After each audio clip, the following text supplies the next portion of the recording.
들려야 하리니 십자가에 죽어야 하리니. 그러면 인자가 이 땅에 와서 죽는 것이 어떻게 내가 거듭나는 것과 관계가 있습니까? 우리 집의 자녀가 죽는 것이 어찌 옆집의 자녀를 살리는 것과 관계가 있습니까?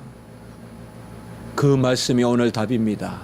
하나님이 세상을 이처럼 사랑하사 독생자를 주셨으니 이는 누구든지 그를 믿는 자마다. 이것이 아버지의 뜻인 것입니다. 아버지가 아들을 보내시고 아들이 이 땅에 내려오셔서 십자가에 인자가 들려서 저주의 죽음을 당하시, 그것만 가지고 안 돼요, 여러분들.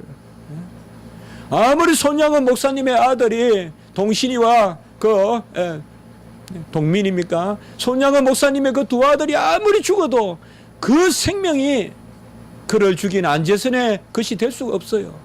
그러나 그 아버지 손양은 목사님이 그 두 아들, 죽은 두 아들을 총으로 쏘아 죽인 그 두 아들, 그 살인자를 바로 입양하는 것이죠. 그 안재선을 입양하는 것이죠. 우리는 성자의 사랑만, 성자의 공로만 많이 이야기할 것이 아니라, 성자의 공로만 이야기할 것이 아니라 바로 요한복음 3장에서 가장 중요한 것이 바로 성부의 사랑인 것입니다. 아무리 예수님이 이 땅에 오셔서 죽으셨다고 해도 성부 하나님이 그 죽음을 우리를 대신하는 죽음으로 인정해 주지 아니하시면, 그것이 하나님의 뜻이 아니면 아들의 죽음은 우리와 무관합니다. 오히려 아들의 죽음은 우리에게 저주가 됩니다. 손양은 목사님의 아들 바로 동인이와 동신, 동인 동신, 이 두 아들이 죽었을 때 손양은 목사님의 뜻이 아들의 죽음에 대한 심판에 있다고 한다면 그를 죽인 안재선은 분명히 사형당했을 것입니다. 예수 그리스도를, 아들을 이 땅에 보내시고 하나님이 그 아들을 보내셨는데 온갖 죄인들이 우리 주님을 심판해요. 안나스, 가야바, 빌라도 아주 죄인 중에 죄인 중, 아주 흉악한 죄인들이에요. 그들이 우리 주님을 죽였어요.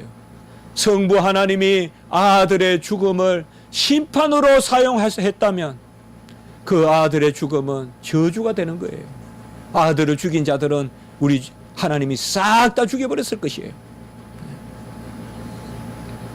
우리 아들을 죽인 자들을, 그 죽음을 우리가 심판으로 여긴다면 그 죽음을 부르는 죽음이 되어버리죠. 정말 한 죽음이 또 다른 죽음을 낳게 되는 것이죠. 얼마나 그 아버지가 권능이 있느냐. 하나님이, 전능하신 하나님이에요.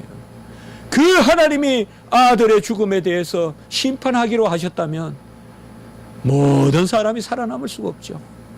그러나 아버지는 아들의 죽음을 심판의 것으로 삼지 아니하시고 오히려 그것을 구원의 도구로 삼으셨단 말이죠.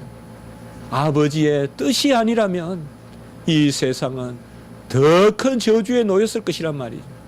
우리가 17절을 읽습니다. 같이 읽어보겠습니다. 한 번 더. 시작. 하나님이 그 아들을 세상에 보내신 것은 세상을 심판하려 하심이 아니요 그로 말미암아 세상이 구원을 받게 하려 하심이라.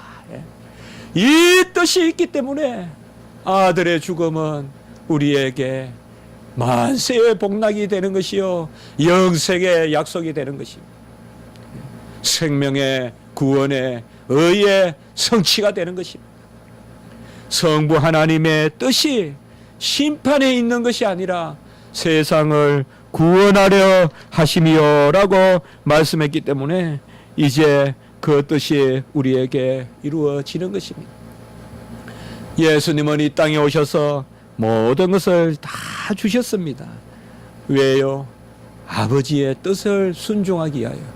그래서 예수님은 자기 자신의 죽음이 결코 헛되지 않고 유익하다라고 제자들에게 말씀하시고, 내가 떠나가는 것이 유익인 것은 또 다른 보혜사 성령을 내려주기 위한 것이, 그 성령이 임하면 너희들도 나와 같이 하나님의 자녀가 되고 하나님의 진리 가운데 거하고, 너희들도 나와 같이 아버지께 아빠 아버지라고 기도하기만 하면 아버지가 들으시는 그 은혜를 누린다고 그렇게 말씀하신 것입니다.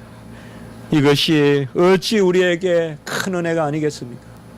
하나님이 우리를 사랑하십니다. 성부 하나님이 세상을 지으신 하나님이, 그 창조의 하나님은 절대 변하지 아니하십니다. 우리 인생을 지으신 하나님이 인생을 완성하십니다. 그 완성의 방법이 아들을 보내셔서 우리를 구속하셔서 영원한 하나님의 자녀로 삼아 주시는 것입니다. 갈라디아 4장 4절에 보면 때가 차면 하나님이 그 아들을 보내사 아들을 보냈다고 했습니다. 그리고 히브리서 9장 12절에 보면 염소와 송아지의 피로 하지 아니하고 자기의 피로 영원한 속죄를 이루사 단번에 성소에 들어가셨다. 아들이 이 땅에 오셔서 여자의 후손으로 오시고, 그가 흠없는 자기를 드려서, 히브리서 9장 14절에 보면 자기를 드려서, 아들이 자기 자신을 드려서 성소로 들어간 것은 이제 우리를 하나님의 뜻 가운데 유익하게 하고자 하심인 것입니다. 오늘 말씀을 통하여서 우리는 아버지를 한번 생각해 봅니다.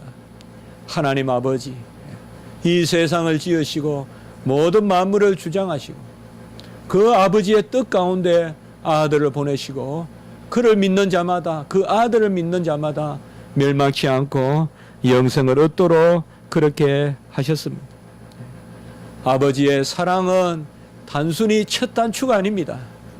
아버지의 사랑은 아들의 공로의 으뜸함을 드러내는 것입니다. 그러니 우리는 아버지의 사랑을 깊이 묵상하는 것입니다. 또 생각해 본다면 이 시대의 아버지의 모습도 우리가 한번 생각해 보면 좋겠습니다.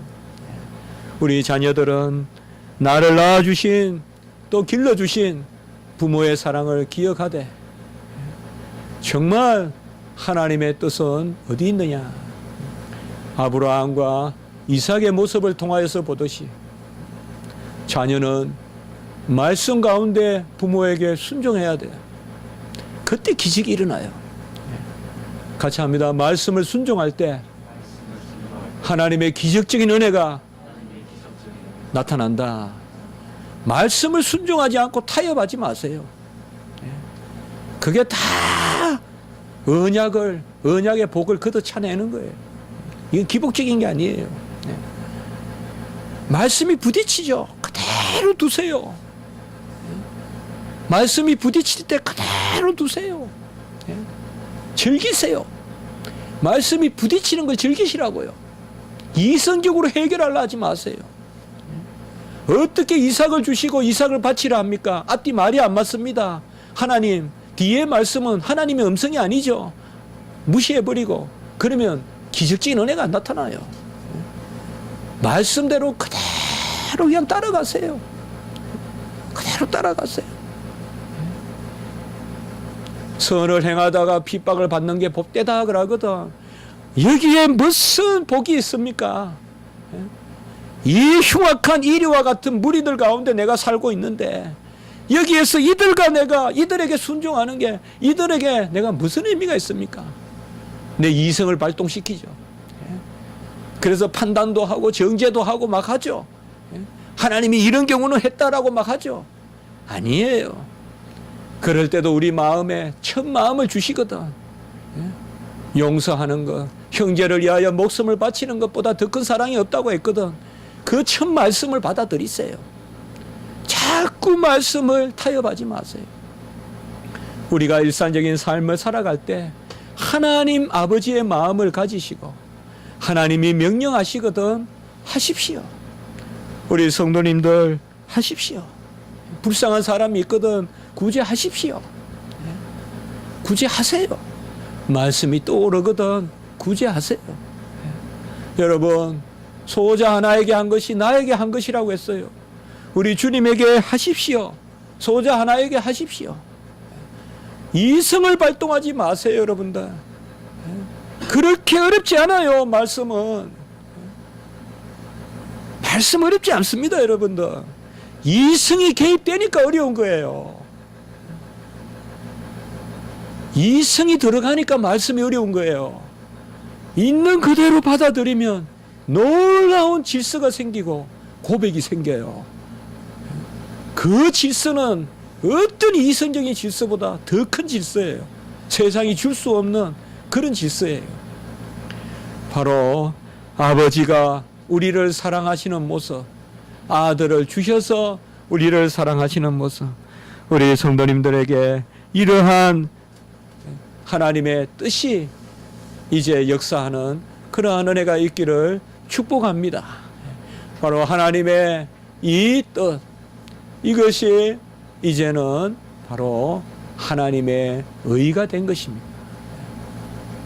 이 한 구절만 읽고 우리가 마치겠습니다. 로마서 3장 21절 22절. 이 아버지의 뜻이 이제 우리의 의가 된 것이에요. 로마서 3장 21절 22절 같이 한번 읽겠습니다. 시작. 율법과 선지자들에게 증거를 받은 것이라. 곧 예수 그리스도를 믿음으로 말미암아 모든 믿는 자에게 미치는 하나님의 의인이 차별이 없느니라. 같이 합니다. 아버지의 뜻이 하나님의 의다. 예. 그래서 오늘 말씀과 비슷하죠. 바로 그의 아들을 주시고 믿는 자마다 구원을 얻게 하시니. 참 하나님은 묘하지 않아요, 여러분들. 예. 하나님은 절대 변개치 않아요. 하나님의 율법을 다 지켜야 구원에 이르러요. 이거 변한 적 없어요. 율법을 안 지키면 사망의 형벌이 있어요. 하나님은 이 법을 그대로 두셨어요. 이 의를 그대로 두셨어요. 이 의를 폐지시킨 게 아니에요. 또 다른 의를 마련하셨어요. 그 대신에. 또 다른 의는 뭐냐? 이 법을 다 지킬 사람을 하나 만들어서 예수님을 주셔서 그 예수를 믿기만 하면 구원에 이르는 길을 내신 거예요. 그게 바로 또 다른 의입니다. 그래서 하나님의 아브라함의 믿음은 하나님의 신실하심이요. 그리고 하나님의 뜻은 우리에게 또 다른 의로 역사합니다. 이것이 복음이고 이것이 하나님의 사랑입니다. 여러분 무슨 일을 하더라도 주저하지 마세요. 성경에 맞는 일이거든 담대하게 하세요. 두려워하지 마세요. 하나님이 어디 가나 동행합니다. 바벨론에 가도 하나님이 지켜주시면, 포로 생활을 해도 하나님이 지켜주시면 다 하나님이 흥하게 하십니다. 우리 성도님들 가운데 여러 일들을 놓고 기도하시는 분들, 또 외국에도 또 유학도 준비하시는 분들 많습니다. 절대 두려워하지 마세요. 어디나 동행하십니다. 하나님의 뜻만 헤아리고, 다만 어려울수록 더 말씀 붙드세요. 그게 모순돼 보여도 시간 없으니 못한다, 그거 바꾸세요. 하나님의 역사하시면 천년이 하루 같고 하루가 천년 같아요. 하루에도 천년 할 일 할 수 있어요. 그런 믿음으로 사세요. 하나님의 일이거든 바쁘다 하지 마세요. 하십시오. 그게 덜 바쁜 삶을 사는 비결이에요. 하나님이 맡겨주시는 일을 하세요. 공부든 봉사건 헌신이건 하세요.